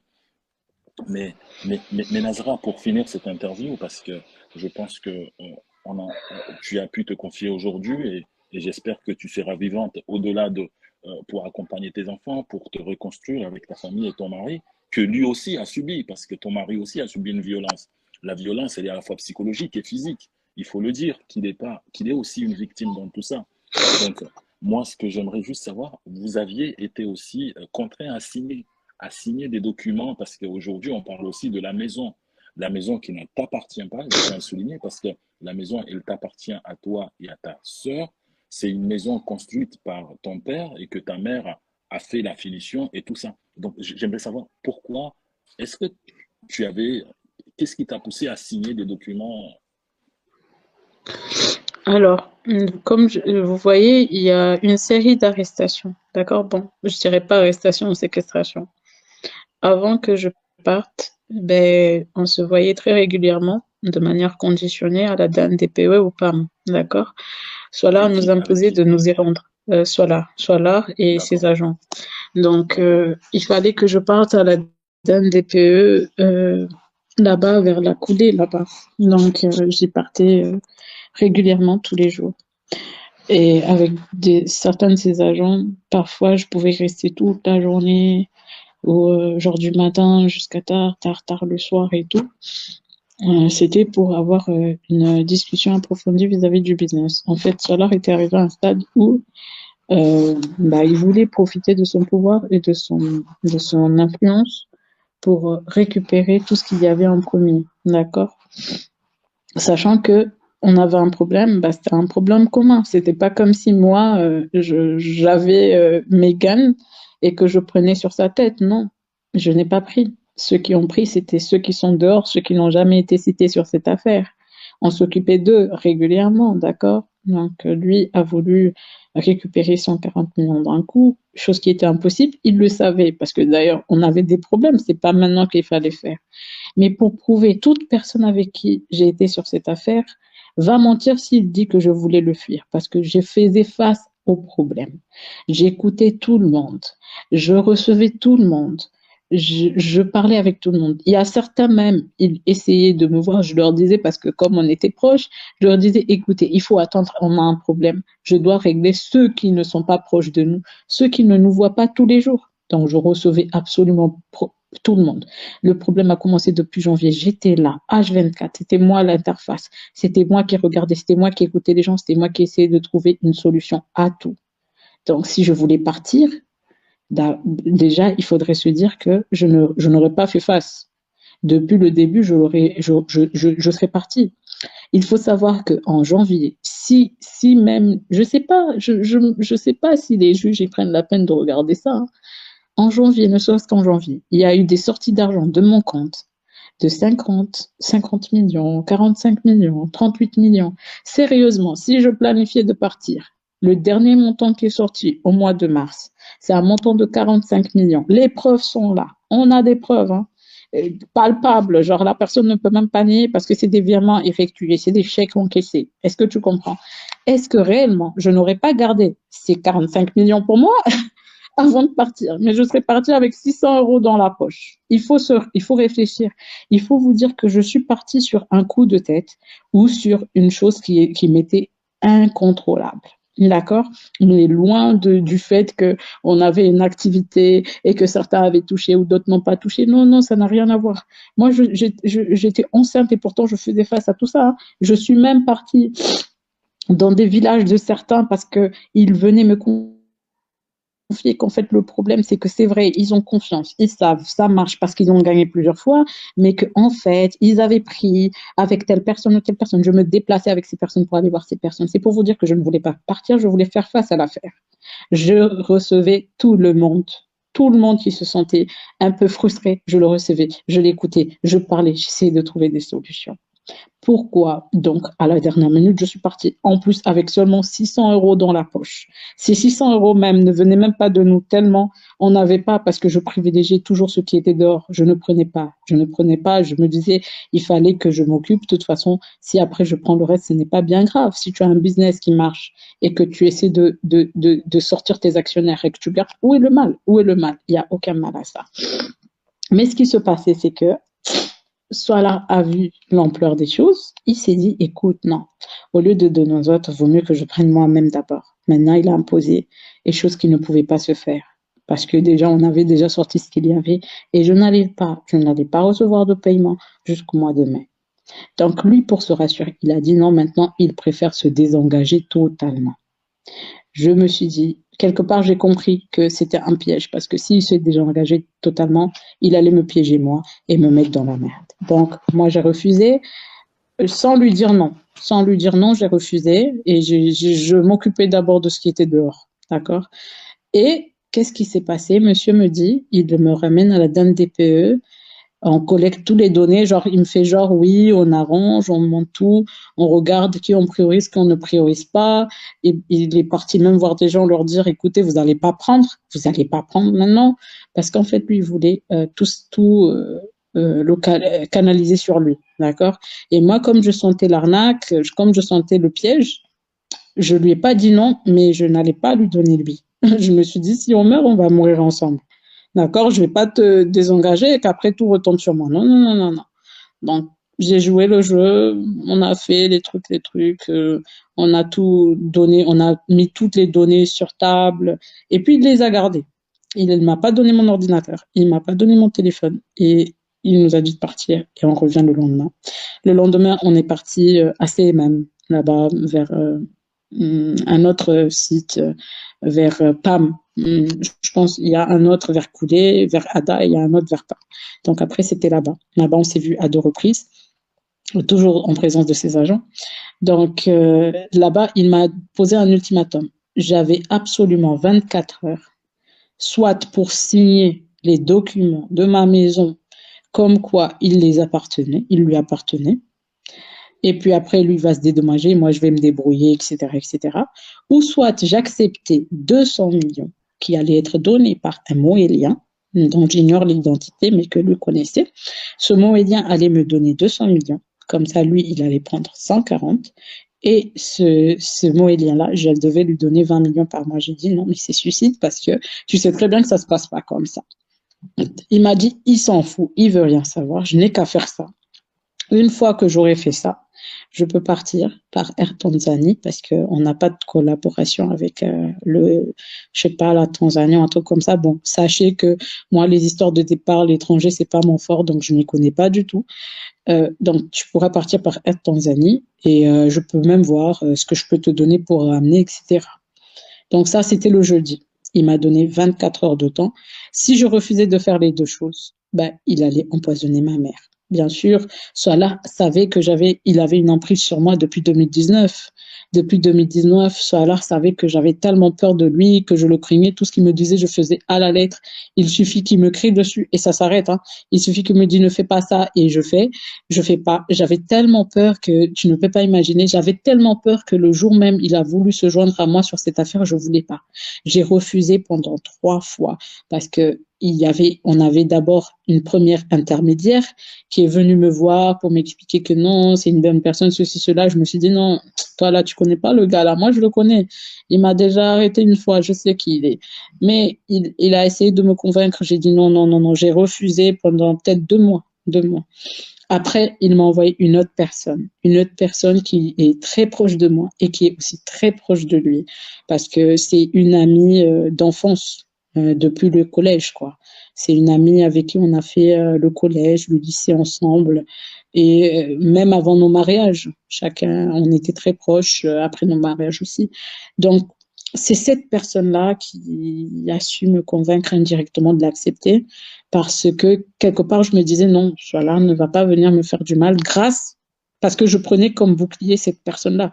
En fait, je n'acceptais pas Salah, j'acceptais cette personne, cet ami-là, quelque part. Tu vois un peu ce que je veux dire? Donc, c'est ce qui a fait que j'ai fini par céder, d'intégrer Salah sur cette affaire et de faire mon allié. Et franchement, ça a marché super bien jusqu'à ce que, je ne sais pas sur quel coup de tête, je ne sais pas si en interne, il avait vu que ça commençait à faire du bruit, donc il allait se faire choper au niveau travail ou un truc comme ça. En tout cas, il ne m'a pas dit ses vraies raisons, mais après, il a voulu tout récupérer. Du coup, je ne pouvais pas.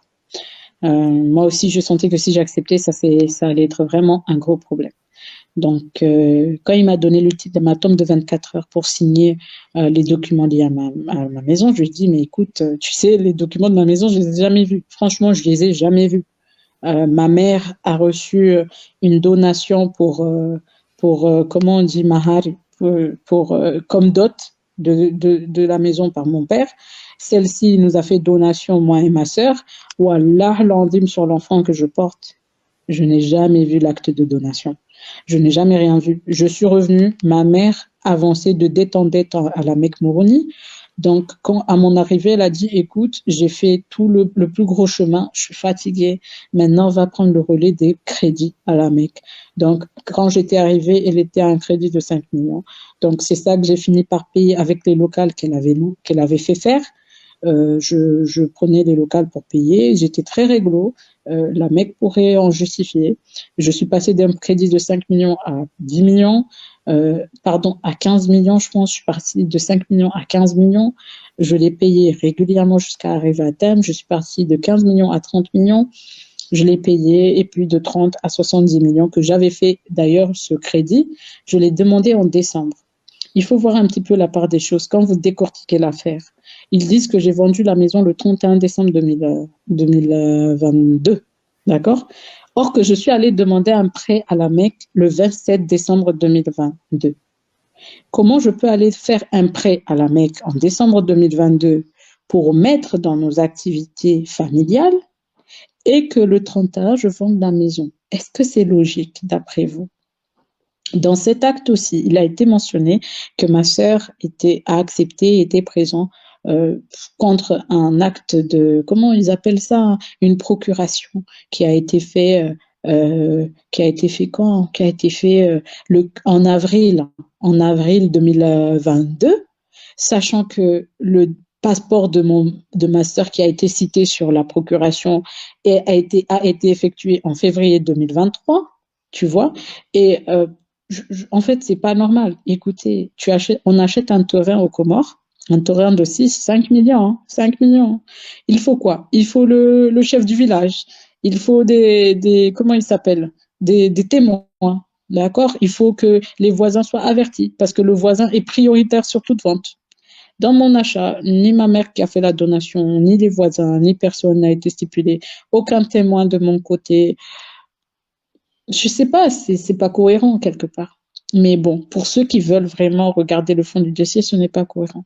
Pour ceux qui ne veulent pas, ils peuvent très bien fermer les yeux et faire carré de rien n'était. Donc, Salah m'a demandé en 24 heures, soit je signe ça, il s'en fout de tout ce qui se passe, il s'en fout de qui est qui ou qui n'est pas quoi, il n'a rien à foutre, il est capable de me faire tout ce qu'il, pire que ce que j'imagine dans ce pays, ou sinon je prends les 200 millions.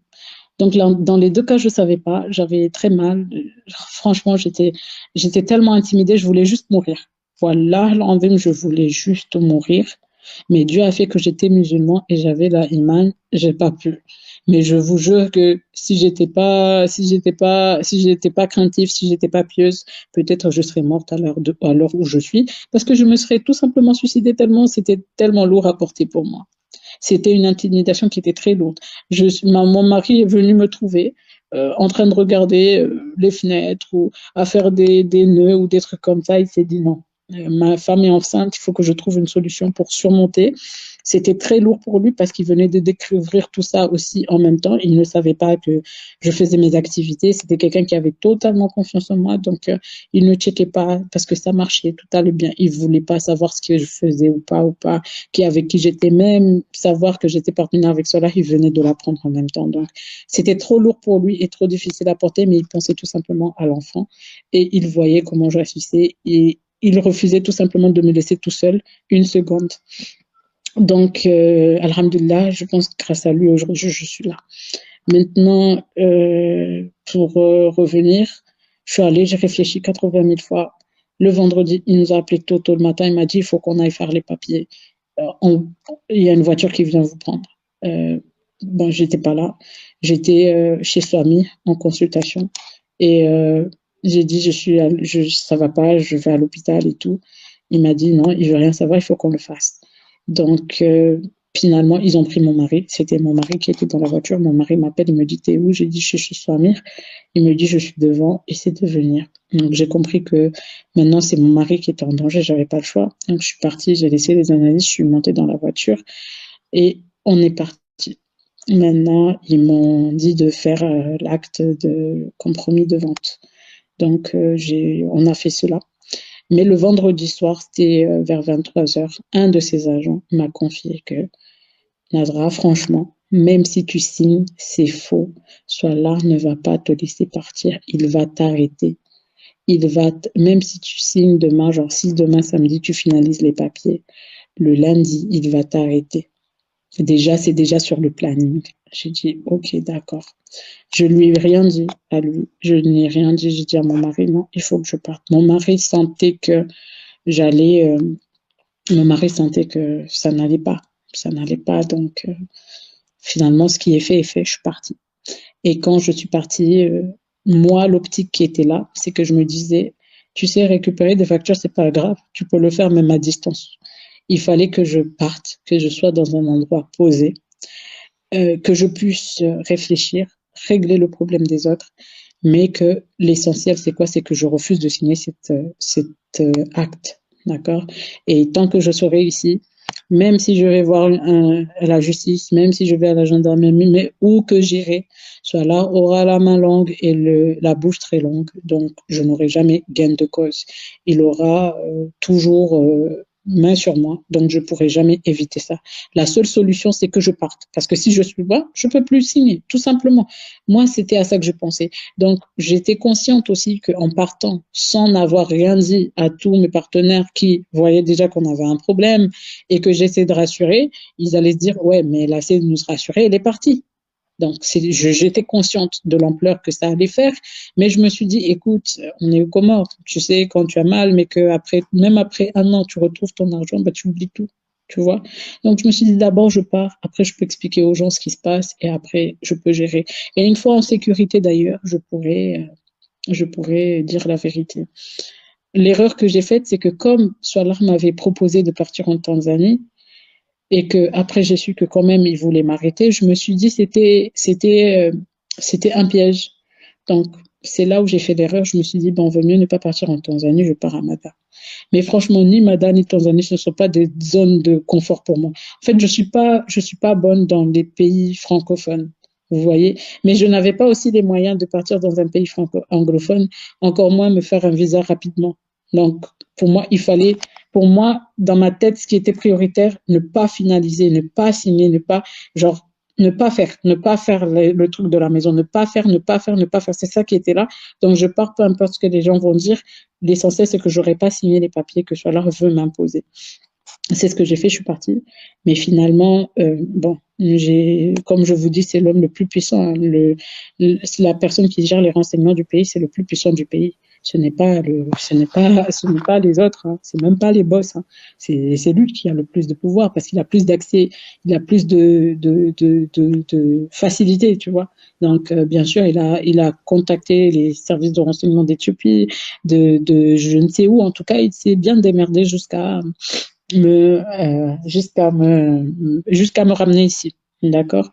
Donc, pour me ramener, il a fallu qu'il fasse un mandat d'arrêt international sur, je sais même pas sur quoi, parce que j'ai même pas vu le papier, je sais même pas sur quelle base j'ai été rappelée. Donc, voilà. Donc, une fois arrivé, on m'a d'abord imposé de signer le papier. Il y a un papier qui dit que tu n'as pas le droit de quitter le territoire, il faut venir pointer à la justice. Je ne sais plus comment ça s'appelle. Donc, on m'a fait signer ce papier comme étant, le même jour de mon arrivée, on m'a fait signer ça le soir parce que il fallait justifier justement. Il fallait qu'aux yeux de la justice, ça ait une cohérence. Il fallait que mon mandat d'arrêt ait un sens. J'ai été arrêtée parce que on m'a demandé de ne pas quitter le territoire et je l'ai fait. Sauf que c'est faux. Je n'ai jamais eu ce document. Donc, le 5 avril, j'ai dû signer le document qui prouvait que on m'avait imposé de pas partir du territoire le 20 février par le juge d'instruction. Donc, c'est pas sa faute aussi. Comme je vous dis, Solar a les bras longs, donc il était en train de tirer les ficelles un peu partout. Il n'y avait pas le choix aussi pour tout le monde. Donc, j'ai signé. Je n'allais pas, tu sais, quand tu es arrêté, j'étais dans un milieu où je ne me sentais pas du tout en sécurité, je ne savais pas où j'étais. Peut-être on pouvait me tuer là-bas, personne ne saurait. Après, on allait faire comme ça se passe tous les jours, hein. On te lance quelque part et puis c'est fini. Hein. Donc, j'ai pas refusé. Tout ce qu'on m'a dit de faire, j'ai pas refusé. J'ai accepté de signer le papier, c'était le premier papier. Le second papier, c'était le papier qui montrait que j'étais à la maison d'arrêt. Le troisième papier, c'était pour la procuration de ma sœur. Qui montrait que ma sœur avait accepté. Voilà, donc je pensais avec ça. Et puis, après, il y a eu la préparation de mon mari pour l'interview avec le journaliste Kamba. Je pense que lui-même, on lui a pas donné les fonds de l'histoire, on lui a dit, écoute, va faire ça, et puis c'est tout. Donc, ils ont préparé ça au cas où, si je voulais, tu vois, maintenir ou tenir tête. En fait, je sais pas. Ils ont préparé ça pour que ça fasse la toile quelque part ou que si peut-être, je ne sais vraiment pas, est-ce que c'est pour l'opinion publique, est-ce que c'est pour, je sais pas, ça va être utilisé dans quoi, mais ça faisait partie des chantages que je subissais et je savais pas comment faire parce que je voulais pas aussi que l'image de mon mari aussi soit encore plus exposée. J'avais peur pour ma sœur et ma mère. Je croyais vraiment tout ce qu'ils me disaient, qu'ils allaient nous tuer et tout ça. Donc voilà, donc c'est pour ça que j'ai pris la fuite et que j'ai décidé de partir. Merci Madame Nazra. Et je voudrais aussi, ah oui, il y a un autre papier, c'était celui qui montrait que il y a un papier qu'on m'a fait écrire que j'ai reçu 380 millions.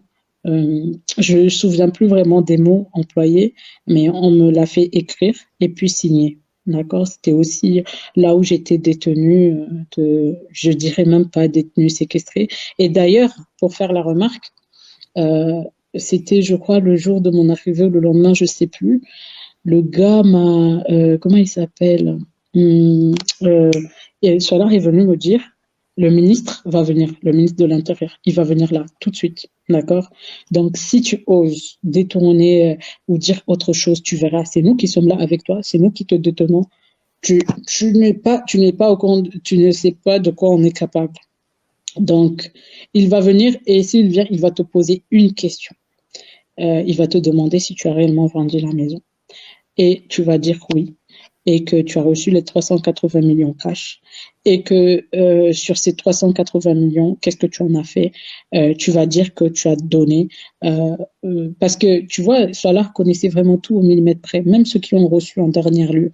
Donc il a dit, j'allais dire que j'avais donné ça au receveur des impôts, j'ai un peu oublié, mais bon, il avait sélectionné des personnes qui ont reçu des grands montants et commissions sur lesquels j'allais dire que c'est eux qui avaient, c'est cet argent-là que j'avais donné à ces personnes-là. Tu comprends? Et le ministre Donc, est venu.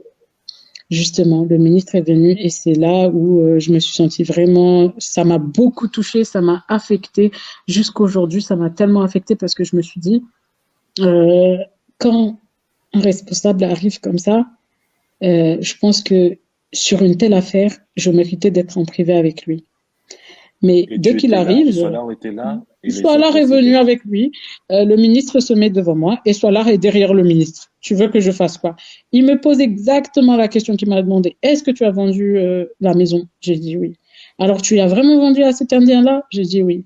Heureusement, comme il est de la capitale comme moi, il savait l'historique. Il a dit, on parle bien de la maison de ta mère là? J'ai dit oui. Celle que ton père lui a donnée? J'ai dit oui. Donc, après, il me dit, mais d'ailleurs, lui-même, il a fait la remarque. Il dit, mais d'ailleurs, mais c'est pas logique. Il devrait y avoir une investigation de blanchiment d'argent contre cet Indien. Comment il peut rester avec 380 millions cash comme ça? Et après, je sais plus, Solar a dit quelque chose, je sais vraiment plus. Et puis, bon, l'histoire a changé. L'histoire a été Donc, modifiée. Et après, il m'a posé Nasra, deux autres questions. Oui, oui, d'accord. oui, excuse-moi. Ça veut dire Mm. que le ministre n'est même pas au courant que c'est Solar qui tire les ficelles. Non, je sais même pas quoi croire. Je pense que non, parce que vu son interaction, il a dit, parce que s'il était au courant, il n'aurait pas dit, ben, d'ailleurs, cet Indien devrait avoir une investigation Ok, de blanchiment d'argent. Parce que c'est ce qu'il a dit. C'est ce qu'il a dit. Il a dit, d'accord. mais c'est pas normal. Que si un Indien comme ça, un simple commerçant, peut avoir autant de cash sur lui, il devrait avoir une enquête d'investigation. Mais après, il a dit, bon, je sais plus. En tout cas, je me souviens que Soala a dit un mot, et puis, en tout cas, ça a fait que le ministre a détourné en fait, il a détourné l'attention du ministre sur l'affaire. Je me souviens. Donc après, le ministre m'a posé des questions sur deux personnes qui lui étaient un peu proches, et puis il m'a demandé si ces personnes-là étaient dedans. J'ai dit non. Et après, il m'a dit, il a demandé à ses agents et à Soala, est-ce que vous savez, ça sera sur, je sais pas, sur le document juridique, ça sera classé sur quelle affaire, nanana, nanana. Après, ils ont commencé à ouvrir des bouts ils ont regardé. Et après même pas quelques minutes, il est reparti et Solar l'a raccompagné. Et là, après, on m'a laissé retourner dans la cellule où j'étais. Et quand il a raccompagné Solar, Solar, il est revenu. Après, il a commencé à rigoler. Il m'a dit, est-ce que tu penses que ton mari comment dire, est-ce qu'il va divorcer? Il va te demander le divorce et tout. Je dis, je sais pas du tout. Non, mais je pense qu'il Donc, devrait le faire, donc hein, sinon après chercher une ça, deuxième femme. Mm. attends, après ça, il est revenu, après que il t'a dit de dire Mhm. ce qu'il fallait dire au ministre, Oui, et que tu oui, as dit face à Fakri, puisque tu te sentais en oui, danger et que ta oui. vie en dépendait, il est revenu, Mhm. tu, vous avez bien dit qu'il a rigolé. Oui, oui, oui, bien sûr, il a rigolé. Il venait tous les soirs, hein. Il Parce venait que tous les son soirs coup, entre il est passé, 22 heures il a et fait ce qu'il fallait faire. Il a dit ce qu'il fallait dire, donc voilà, il a rigolé, voilà. C'est un il film revenait indien. chaque soir, hein. Pendant la première semaine, il revenait chaque soir. Je pense qu'il a arrêté de venir le dimanche. Mais il est Merci, revenu chaque soir à partir de 22 heures merci pour, Madame euh, Nazra. pour- Madame Nazra, nous sommes arrivés à la fin de notre interview. Un dernier mot avant Mhm. de passer à la conclusion et aussi de vous libérer. En fait, ce que je voudrais vraiment faire appel à notre institution, à l'État surtout, à la justice. Vous savez, moi, pour mon cas, c'est déjà passé. Rien ne peut plus être réparé pour mon cas. Ce qui est fait est fait. Je ne condamne pas que c'est vrai, les services de renseignement devraient avoir des enquêtes ou des bases secrètes ou tout ça, mais je pense que quand même, pour la sécurité des citoyens ou de la population, il devrait avoir je dirais, je sais pas comment on qualifierait ça au niveau enquête, mais une contre-expertise. C'est-à-dire des enquêteurs. Je sais pas si tu vois. Il y a ceux qui sont au niveau Oui, oui, service, qui font les enquêtes, d'accord? Et il devrait y avoir des inspecteurs de ces personnes-là. C'est-à-dire qu'à chaque fois qu'il y a une enquête, mais qu'il y ait des inspecteurs, soit qui seront là de manière permanente, ou qui vérifient l'état les conditions, l'état de la personne, la détention. C'est vrai que pour la sécurité, pour mener à bien l'affaire, il serait judicieux de garder les bases de détention secrètes. D'accord? Mais quelque part, je me dis, pour éviter que vos agents, les agents des responsables, agissent ou fassent abus de pouvoir, il faudrait après qu'il y ait des inspecteurs parce que peut-être je suis celle qui a parlé. Qui sait s'il y en a eu d'autres victimes? Personne ne sait parce que la plus grosse outil pour ces affaires-là, c'est l'intimidation. Beaucoup de personnes ne craquent pas. Jusqu'à preuve du contraire, je me suis dit jusque-là. Si je me suis dit, je préfère me confier, c'est parce que j'ai l'impression que, voilà, j'ai tout subi. Il n'y a plus rien que j'ai pas vu. À part mourir, il n'y a rien que j'ai pas vu. Et je ne suis pas convaincue que le jour où je vais aller accoucher, je vais revenir de vivant. Donc, je me dis, autant le faire et garder ne serait-ce que les gens sachent c'est quoi la vérité, ou peut-être avoir une occasion que plusieurs autres n'ont pas eue. Donc, je demanderai que l'institution soit revue de manière à ce que la justice soit libre de faire ces investigations, que la justice puisse interagir même quand une personne est très haut placée, que la justice puisse comprendre qu'une personne, même malgré son pouvoir, peut avoir un litige, un problème civil avec un autre et ne pas faire usage de son pouvoir pour régler ses propres affaires.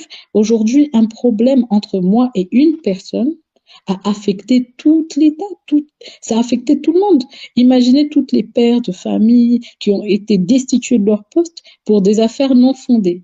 Imagine les personnes enragées qui croient qu'aujourd'hui je suis passée les balancer. Pourquoi cela savait que j'avais dans mon ordinateur 56 personnes? Pourquoi on doit arrêter un et pas d'autres? C'est parce qu'il savait que certains connaissaient vraiment son visage et que certains n'étaient pas intimidés par lui et que certains, s'ils avaient été vécus dans cette affaire, allaient aussi parler de lui. J'étais la personne la plus faible, le maillon le plus faible et celle qui avait peur. Il savait très bien, il était conscient de l'emprise qu'il avait sur moi depuis 2019. Donc, je demanderais si, Inch'Allah, un jour, cette vidéo voit le jour, ça voudrait dire que soit je suis vraiment en danger, soit ma mère et ma famille en danger, soit ma mère n'est plus dans sa maison, soit on nous a tout pris, d'accord, ou soit je suis morte. Ceci dit, j'espère que ce jour-là, notre État va commencer à réfléchir comment libérer la justice de cette emprise de pouvoir, vous voyez, et qu'il puisse y avoir des inspecteurs qui vont gérer ça au millimètre près. Voyez-vous, aujourd'hui, peut-être les gens vont douter de mes faits.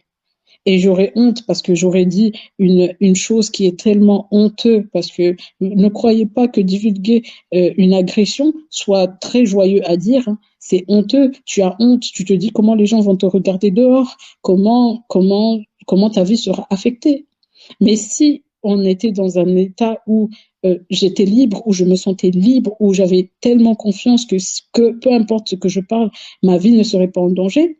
Peut-être je l'aurais évoqué dès le premier jour de mon arrivée ici et il y aurait eu peut-être investigation et les équipes médicales auraient prouvé. Ils auraient prouvé. Aujourd'hui, maintenant, je suis à peu près à 4 ou 5 mois de grossesse. Je ne sais pas quand cette vidéo verra le jour. Peut-être à 6 mois, à 1 an, à 2 ans, je ne sais pas. Mais d'ici là, comment on peut prouver? Je ne peux plus rien prouver parce que les séquelles ne seront plus d'actualité. Or qu'à quelques jours ou à une semaine ou à 2 semaines, ça peut se vérifier. Voilà. Donc j'espère vraiment, je fais vraiment appel à ce que la justice, le gouvernement, tout le monde commence à revoir comment le citoyen, le Comorien peut, surtout la femme, peut se sentir libre de s'exprimer, même après ses erreurs, devant la justice ou devant tout le monde, sans avoir peur qu'une personne qui soit haut placée ne puisse étouffer l'affaire ou ne puisse dérouter l'affaire. Ou ne serait-ce jusqu'aujourd'hui, si mon mari ne dit rien, si mon mari ne fait rien, parce que dans sa tête, il se dit, même si je veux essayer de défendre ma femme, ils vont encore sortir une vidéo de moi qui dit des aveux contre mon gré. Et que vais-je faire? C'est encore pire. Donc, on a décidé de garder le silence, juste pour espérer qu'on puisse vivre. Mais je pense que je sais pas, parfois, c'est comme tu as dit, la seule issue ici, c'est la divinité d'Allah. Est-ce que je pourrais, par la grâce de Dieu, pouvoir reprendre une vie aux Comores? Sachant que moi, je veux bien, et je vais tout faire pour essayer d'y rester et de me reconstruire ou de regagner l'image que j'ai toujours eue depuis mon retour. Mais après, je ne sais pas, parce que tant qu'une personne très haut placée va vouloir se venger ou va vouloir utiliser tous ses pouvoirs pour se venger d'une personne avec qui il a un problème, allez voir. Aujourd'hui, il suffira juste que, même si par exemple, je pars à l'hôpital, qu'une personne vient m'agresser, on ne sait pas c'est qui, et qu'il va, vu comment il a divulgué l'affaire, il va tout simplement dire que, ah non, c'est les personnes avec qui il a eu des conflits. Peut-être, c'est très simple ça. Donc, voilà. Merci beaucoup. Merci à vous. Mesbah, la conclusion, s'il vous Oui, plaît. merci Nazra pour cet entretien, pour la vérité, ta vérité que tu nous as confiée aujourd'hui. Tous les Comoriens ont écouté, ont vu ce que tu as dit aujourd'hui. Je te tutoie à la fin de l'entretien parce qu'on a passé à peu près 1h30 à échanger sur l'affaire en question. Dans toute cette affaire-là, on a vu que tu as bien distingué les choses, tu as bien expliqué les choses, surtout que vous étiez deux dans cette affaire-là. L'abus de pouvoir, tous les Comoriens l'ont vu, l'ont su, l'ont entendu. Maintenant, c'est à eux de comprendre. La justice, peut-être, un jour, on ne sait pas. On a vu aussi qu'au niveau de la maison, tu as signé des documents sous contrainte, que tu as été menacé avant l'arrivée du ministre de l'Intérieur. Ça veut dire ce que ça veut dire. Ça veut dire que l'homme avec qui tu étais partenaire dans cette affaire-là a aussi beaucoup plus de pouvoir que le ministre ou a beaucoup plus d'influence que d'autres personnes en place. Mais on a passé beaucoup de temps. Je pense que les Comoriens ont compris l'affaire et il n'y a pas d'autre mot à rajouter sur la violence que tu as subie, sur tout ce qui s'est passé dans cette affaire-là. Je pense d'abord te remercier par rapport à l'entretien que tu nous as accordé à partir de ton lieu de détention, à la fois pour Comores Info et aussi pour ACMC.